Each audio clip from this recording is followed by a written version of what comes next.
Hello everybody, this is Stonewall, and today we're doing something a little bit different. As you can see, we're in a very different landscape right now. And this is the world of Borderlands 2. This is probably my favorite one. This is the one I've played the most. I have played a little bit of the original Borderlands and some of the pre-sequel, but I've definitely spent the most amount of time on Borderlands 2. And I thought I'd take the time to answer the question, well, what is Borderlands? So, if you've been keeping up with gaming much, you might see that there's a Borderlands 3 that's been announced. So I thought I would kind of give a really basic overview. It's really easy to get in depth very fast in a game like this. But it's kind of its own genre. So on the surface, it has some RPG elements. It's a first-person shooter, as you can see here.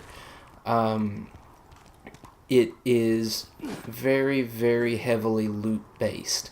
The main campaign can be done solo or up to 4-player co-op.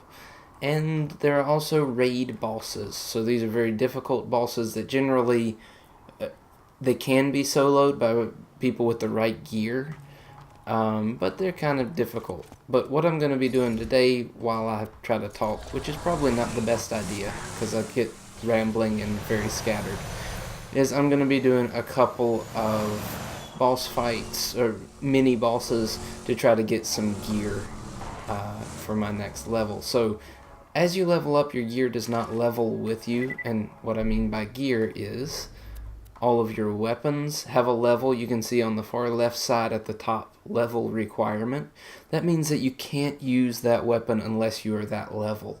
So a lot of times we just refer to that as the level of the weapon.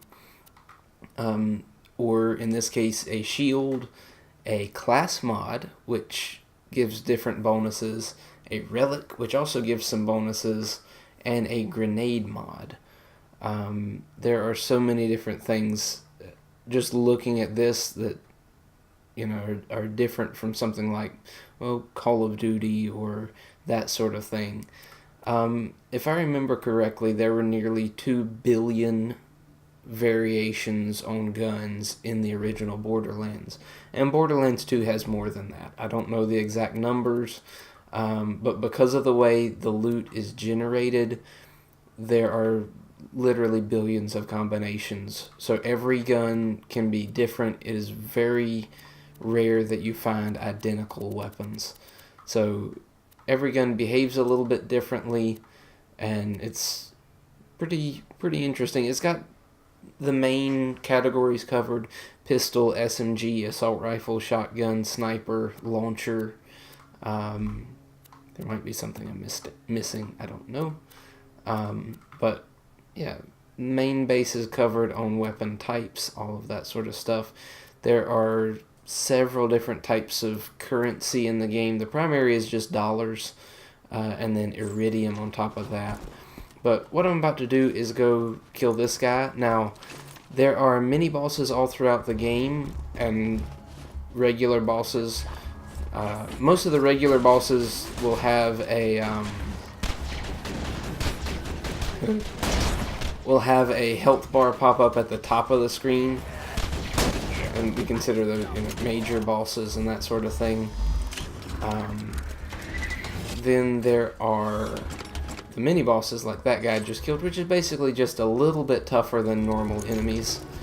And most of the mini bosses will have the major bosses as well, will have a designated drop.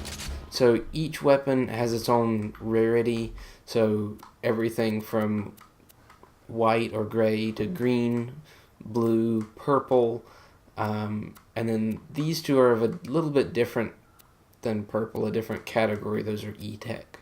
But then there are also legendary, which is a orange or gold color, and he drops a very nice grenade mod, but the one I just killed. Anyways, so the really nice thing about this game is the replayability. So if you add up all of the difficulty levels that you can play through this game, there are basically 11. 3 main ones: normal Vault Hunter mode, or really it doesn't have a name. True Vault Hunter mode, Ultimate Vault Hunter mode, and each more difficult than the last. And then after you complete Ultimate, you can come back through on what's called OP levels, and there are 8 of those. So in theory, there are 11 different difficulties, and there are 6 different heroes or characters that you can play as. So I'm currently playing as Axton, a commando, and that turret right there is my main skill. So if you add all that up, you could, if you did a playthrough on every difficulty with every character, that is 66 playthroughs of this game. And that's not counting all of the DLC and all of that stuff. So it is a very extensive game. You can spend a lot of hours in this game. Whenever I said earlier there are some RPG elements, as you level up, you have 3 skill trees for each hero, and you can invest in them however you would like to, in whatever order. And of course I haven't really focused much on how I'm building this guy out yet. You can reset these at just about any time you want to. But every time you level up, you get a skill point that you can spend here. There are, well, let me just scroll through some of this. Each of these little marks, aside from this one right here, this is a main story quest that I'm on right now in my second playthrough with Axton, the commando character. The others, and, well, actually it's not quite as extensive here, but later on in the campaign this will be a very long list of side quests. If I remember correctly, there are over 100 side quests in the main campaign, and then there are quite a few in each of the DLCs, that being 4 major DLCs that have, several hours of gameplay just in the main storylines themselves. So what you normally do whenever you're farming bosses like I'm doing right now, you'll save and quit and then join back in and see if they spawned again. Some of them spawn every time because the first one I hit was from a mission. The second one I think spawns pretty regularly as well, but you just save and quit and come back in.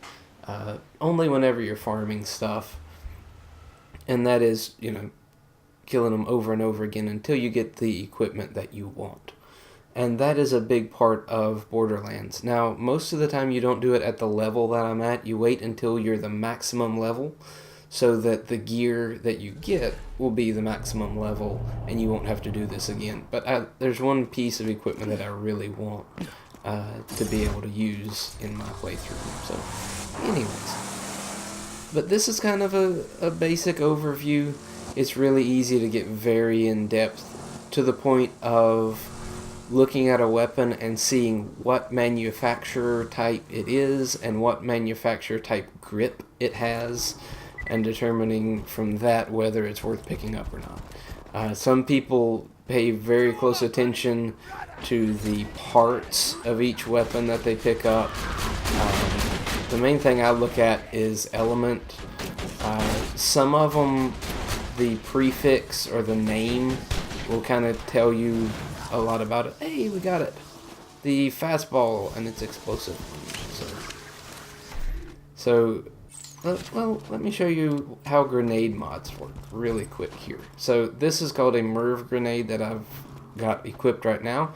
It will explode and then send out a bunch of little grenades that explode and cover a big area. Right, really nice for either really big enemies or big groups of enemies. And the one I picked up is the fastball, which is kind of different. You have to aim this one pretty much directly. And now that I've got it, I can go on with the campaign missions. But I'll show you how this one works. See if we can get over here to Savage Lee. He drops a really nice pistol. I've got a version of it, but not the best version. And that's kind of the way a lot of the farming goes, is... yep, he did spawn. but he's always fighting these guys. These are a pretty common enemy called bully mobs. But anyways. Ooh, I missed. Take this. Whoa, that went through him. There we go. So that one you have to aim directly at the enemy, which is kind of interesting. But it does a pretty significant chunk of damage. So there are so many things we could get into in this, but I may do that in another video. Do little guides along the way, try to keep them relatively short as to how different things work, and yeah, might keep that up a little bit. But hopefully you enjoyed this, and hopefully it was kind of informative. Now, this game that I'm playing, before I stop here, this was something I kind of wanted to cover, but because I don't write anything down, I don't do very good just rambling and getting everything in. And that is the age of this game. So this game will turn 7 years old this year. To put that in perspective with Call of Duty, it came out the same year as Black Ops 2. And you think that's a long time ago in Call of Duty time, but for a game like Borderlands, that's about the distance between two games. Now there was one in between, the pre-sequel, which for some reason wasn't as well accepted as Borderlands 2 was, but anyways. So this is kind of why I'm back playing it a little bit, is to get ready for Borderlands 3. It's coming out in September of this year. And, yeah. So, another thing to point out is Borderlands 2 predates Destiny by about 2 years. Some people will look at that as similar genre in the looter-shooter category, where the type of gear that you can pick up and find and earn is very important to how functional your player is. The same thing here. Whatever weaponry you pick up is very important and can completely change how easy or hard the game is. But anyways, hopefully you enjoyed that. Let me know if there's something major that I missed in here. I just kind of went off the top of my head. I really need to write stuff down. But hopefully you enjoyed that. If you got any questions, let me know in the comments, and I will catch you in another video.